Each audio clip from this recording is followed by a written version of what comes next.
પારડીના આમળી ગામે બાઇક સવાર પર દીપડાએ હુમલો કરતા યુવાને હુંકારતા ભાગ્યો। નોકરીથી ઘરે જતા યુવાના પગ ઉપર દીપડાએ પંચો મારતા હોસ્પિટલમાં ખસેડાયો। પારડી તાલુકાના આમળી ગામે નોકરીથી પરત ફરી રહેલા યુવક ઉપર દીપડાએ હુમલો કરતા હોસ્પિટલમાં ખસેડવામાં આવ્યો હતો।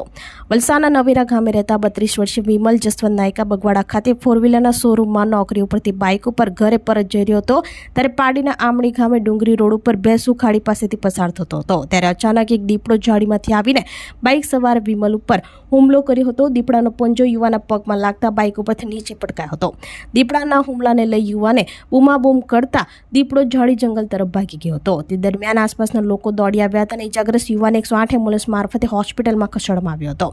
આમળી ગામે બાઇક સવાર યુવક ઉપર દીપડાના હુમલાની ઘટનાથી સ્થાનિક લોકોમાં ભયનો માહોલ સર્જાયો છે। મારું નામ વિમલભાઈ, કંપનીમાંથી આવતા દોસ્તારને ઉતારીને ઘરે જતો હતો। સામેથી આવીને દીપડાએ હુમલો કર્યો। એ આપણે બેસું કર્યા રોહિણા દીપડો સામેથી આવીને ટક્કર મારીને હાથ ટક્કર હુમલો કરી દીધો। જો મારા જાનમાં માર્યો, મને તોડી પડ્યો। તેથી ના ભાગી ગયા, મને તો બરાબર પછી ટેમ્પો આવી ગયો એટલે પછી બધા માણસ ભેગા થઈ ગયા એટલે નીકળ્યા। આપણી સંકલ્પ ન્યૂઝ ચેનલને સબસ્ક્રાઇબ અને લાઇક કરો, બેલ આઇકન દબાવો જેથી આવનાર ન્યૂઝ અપડેટ્સની નોટિફિકેશન આપના મોબાઈલ પર સૌથી પહેલા પહોંચે। Like, subscribe and share the video.